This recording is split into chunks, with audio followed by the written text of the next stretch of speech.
नमस्कार। आप इस समय देख रहे हैं गढ़वाल भवन के अंदर जिस तरीके से वाल्मीकि समाज ने अपने समाज की उत्थान की परिचर्चा पर विशेष लोगों को बुलाया। मैं आपको ये भी बता दूं कि पूरे देश से वाल्मीकियों के वह दिग्गज आए थे जिन पर नाच करता है वाल्मीकि समाज। आइए हम उसके बारे में बताएंगे। कुछ शेरनी भी उसमें बोल रही थी। आपको ये भी मैं बता दूं कि वहाँ महिलाओं के साथ जो सहभागी दिखी, वाल्मीकि समाज के अंदर जो परिचर्चा का विषय था वो कहीं ना कहीं अपने समाज को आगे बढ़ाने की बात कर रहे थे और उनका वह चर्चा कहीं ना कहीं दिल्ली के अंदर दिखेगा। आने वाले आगामी निगम चुनाव के अंदर हो सकता है वाल्मीकि समाज का बहुत बड़ा फैसला। जहां 40 लाख वाल्मीकि समाज करता है निवास, वहां आज तक भी कोई समाज का बढ़िया नेता नहीं बन पाया। उस पर हो रही थी परिचर्चा। आइए हम आपको सुनाएंगे। उस परिचर्चा की नेतृत्व कर रहे थे अशोक अज्ञानी दीपक पिहाल के साथ, कई शेरनियों के साथ उन्होंने जो किया। आइए हम आपको सुनाते हैं वो तमाम लोग क्या कुछ कहे हैं। आइए हम सर्वप्रथम आपसे रूबरू कराने जा रहे हैं अशोक अज्ञानी को।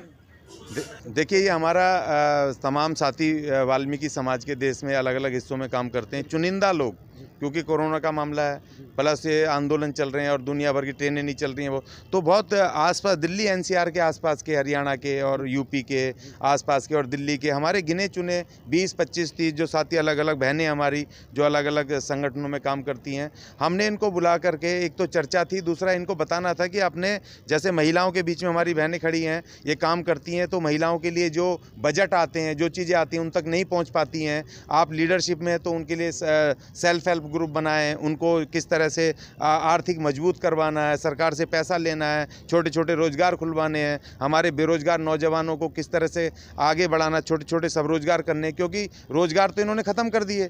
तो उस पर एक डिबेट थी, एक चर्चा थी हमारी आपस में, तो इसको लेकर के हम पैगाम को जा रहे हैं। और दूसरा ये पैगाम था कि भाई दिल्ली, हम अपनी राजनीति को भारत में कैसे स्थापित करें। तो देखिए, ये एक थोड़ा घालमेल हो रखा है, थोड़ा कन्फ्यूज़न पैदा किया हुआ है। ये जो हमारे ब्राह्मणवादी जो समाज है या मनुवादी समाज, क्योंकि जो हमारे महर्षि वाल्मीकि ने जो रामायण लिखी है, उस रामायण में ना तो कहीं राम को मर्यादा पुरुषोत्तम क्या कहा गया है, ना ही कहीं पर इस तरह की वो चर्चाएं हैं। ये जो इन्होंने लिखी है बाद में आकर के रामचरितमानस जो लिखवाई गई है बाद में तुलसीदास जी से, तो उसमें तमाम चीज़ें हैं, उनको मर्यादा पुरुषोत्तम और ये सब चीज़ें कहे।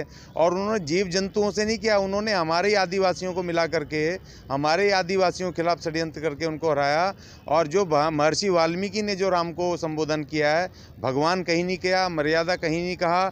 उस रामायण में, महर्षि वाल्मीकि रामायण में राजा रामचंद्र है, ना कि मर्यादा पुरुषोत्तम या कहीं भगवान। भगवान तो उन्होंने बनाया है, उन्होंने दूसरी रामायण में रामचरितमानस में है।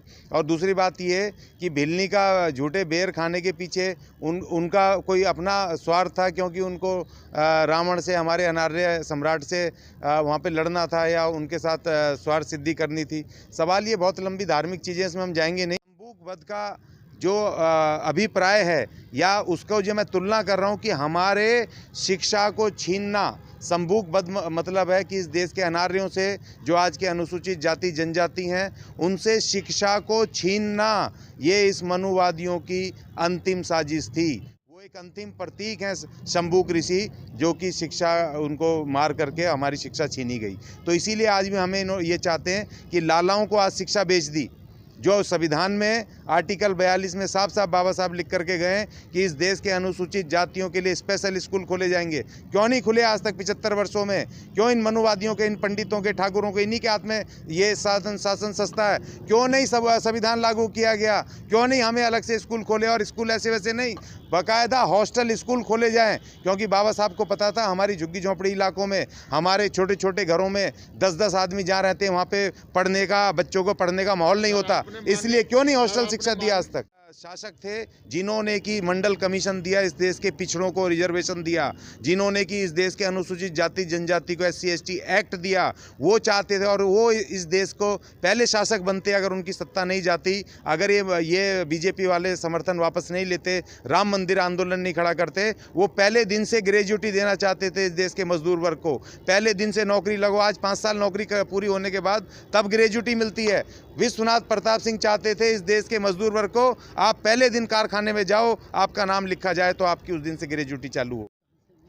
मैं मंगोलपुरी से हूं और दिल्ली के अंदर दिल्ली प्रदेश अध्यक्ष हूं निगम कर्मचारी एकता मंच का, और DD अलायंस का एक सिपाही हूं। उनके साथ अभी विधानसभा से इलेक्शन भी फाइट किया है और लोकसभा भी फाइट कर चुका हूं।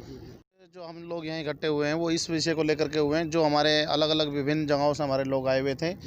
एक तो उनसे हमारा परिचय होना बहुत ज़रूरी था, जिससे कि हम एक दूसरे के संपर्क में रह सकें, और अपनी जो आगामी नीतियां हमारी हैं आने वाले चुनाव को लेकर के, क्योंकि निगम में भी आपको पता है निगम के चुनाव आ रहे हैं, तो उनको जो लेकर के हमारी आगामी नीतियां हैं उन पर हम चर्चा कर रहे थे और चर्चा की है हमने।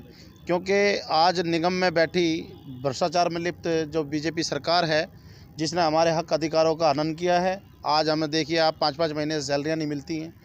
अब हमारे को ना तो 25 साल से पक्का किया जा रहा है, ना किसी चीज़ पर और पे हमारे पे चर्चा होती है। और यहाँ दिल्ली में समाज के उत्थान के लिए और समाज को एक सर्व समाज को एक आगे मजबूती के लिए हमने इस पर चर्चा की है, और हमें आगे कैसे बढ़ना है इस मुद्दे पर हमने चर्चा की है, और सभी को साथ लेकर के ये काम हम करेंगे, वो जी पूरे देश के अंदर हो या प्रदेश के अंदर हो। जैसे कि भाई साहब ने हम सबको इकट्ठा किया, हम एक संगठन एकजुट होना चाहते हैं। हम एक चाहते हैं कि एक वाल्मीकि समाज हमारा एक ही हो जाए। जिला गाजीबाद से हूँ, मुरादनगर से जी। आज जो मैं यहाँ आया हूँ, हम चाहते हैं कि हमारा समाज एक हो और हमारे समाज में एकता आए, और जो भी हमारे समाज की समस्याएं हैं उन पर हम चर्चा करें। जो भी हमारी आने वाली नई पीढ़ी है हम उसको किस तरीके से आगे दिशा निर्देश दें, उनको किस तरीके से हम शिक्षा के प्रति जागरूक करें, हम समाज में किस तरीके से जागरूक लाएं, इसी विषय पे हमने चर्चा करनी थी। और मुझे बड़ा अच्छा सौभाग्य मिला जो हम सब ने इस बात पे चर्चा की कि हम अपने समाज को किस तरीके से एकजुट कर सकते हैं। हमारा जो हमारा वाल्मीकि समाज है ना, वो जो उनको नहीं देखा जा रहा, ना ही सरकार देख रही, और उसको हीन भावना से उसको कुचला दबला हुआ समझा जाता है।